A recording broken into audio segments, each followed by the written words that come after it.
me, Andrea, and I'm here for the 25th day of our 31 Days of Christmas Cards with the Creative Design Team. Boy, October's really passed us by, and we've been having so much fun bringing you cards.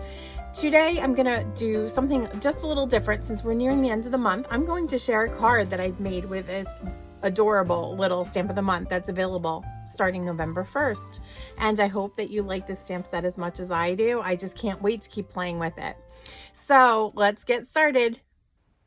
Here's an up-close look at the card that we will be making during this 25th day of Christmas.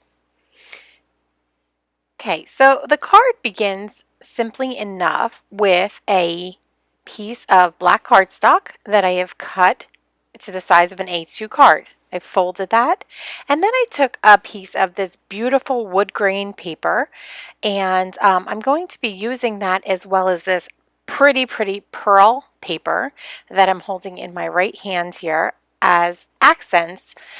Decided to go with this more gray colored color up front, and I've just cut this to 4 inches by 5¼ inches. Comes out of a pack that has a wide array of wood grain papers in our annual catalog. Here's that pearl paper that I was speaking about, and I have layered it with a thin cut from our Yuletide Borders stamp set, and I just thought that that paired so well with those snowflakes, those pointy snowflake kind of feel that stamp set, this November stamp of the month, has. So I thought that that was a very good match. I've cut the thin cut border out of some paper. It was ruby paper, I believe, and I'm just gluing that pearl paper behind because I really wanted that border to stand out. I didn't want to just see the wood grain behind those snowflake kind of accents on that border. So I'm gluing that just about 1/4 inch up from the bottom, and it does hang over a bit, but I am not going to put this into an A2 envelope. Again, all these dimensional cards are really hard to send through the mail, so I'm going to put that into a cellophane envelope and just give it to somebody that I love this holiday season.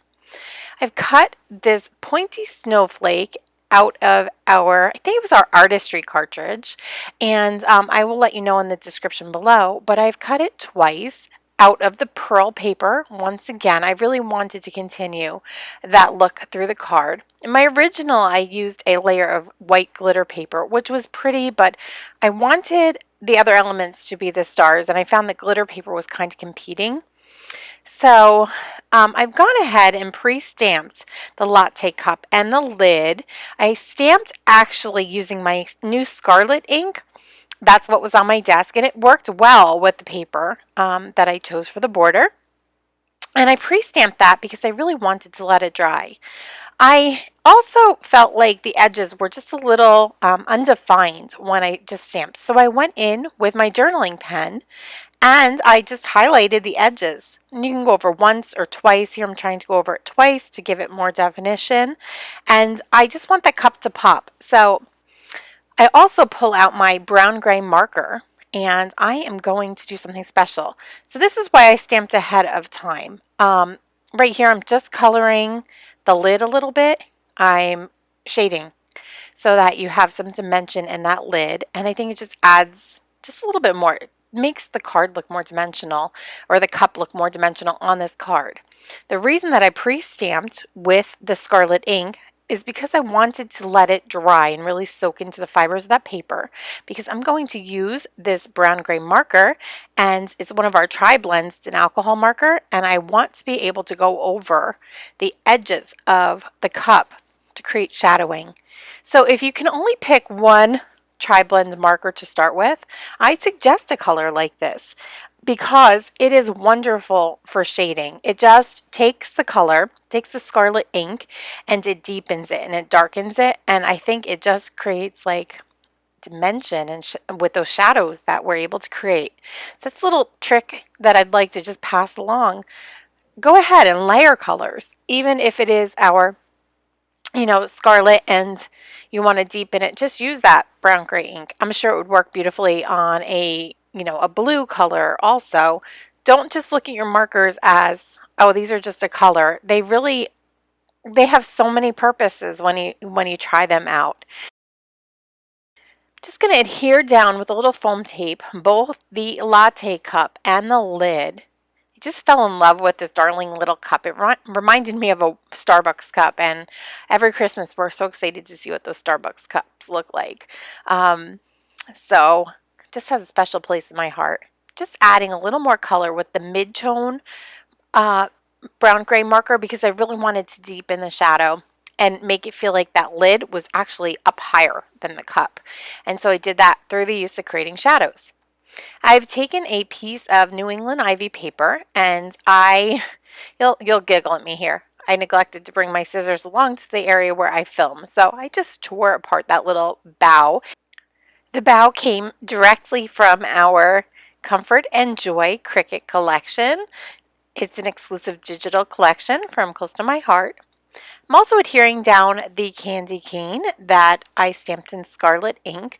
Did not put that onto my sample card, but I really thought it was a cute addition, so I wanted to add one to this second card just to show you how that looked. So I'll just continue to fuss with the placement of the greenery until it really wraps around the latte cup in a manner in which I'm happy with. And I think we've got it. Now, I'm going to go ahead and look for some of the embellishments. I know they're on my table, and I'm going to start with a wooden button. And these are left over from another project, and I love when you have just a few little random pieces left because they work perfectly for cards. So I'm going to pull out one of our heart-shaped wooden buttons, and I'm going to adhere that into the center of that pointy snowflake because I think it softens it just a bit. Now I'm also going to work with the Merry Christmas thin cut from the Yuletide border stamp set, and it is delicate and beautiful, and I've cut it out of black. And on my sample card I initially thought I'm just going to put the black down, but you could not see all of the words. So I thought, you know what, let me cut a second layer, which is what I have done for both cards. I've cut a second top layer out of our beautiful pearl paper.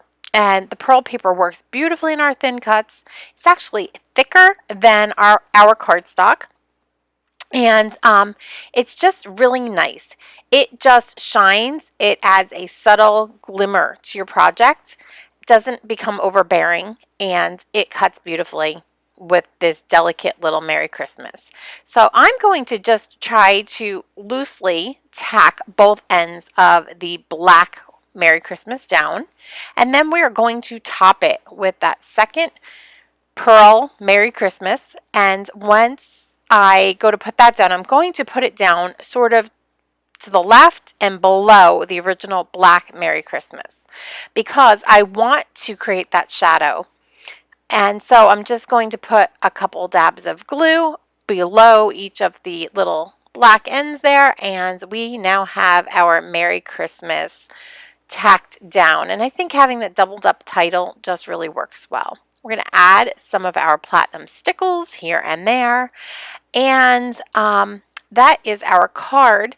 You'll notice that I left off that little snowflakey embellishment. I lost it on the table, actually, if I'm being honest. So I'm going to have to run back upstairs and stamp a new one and get it on this card for you. I think this card is going to be just perfect for some of my coffee-loving friends and family this holiday season. Thank you for visiting me each Sunday during this 31 Days of Christmas cards with the Creative Design Team. I hope that you found inspiration in some of my projects along the way. And I would also like to suggest visiting all of the Creative Design Team members. You can find their links in my video's description. Now, I'd love it if you considered subscribing to my channel and also hitting the notification bell below so that you don't miss any of my upcoming projects. Thank you for watching, and have a very creative day.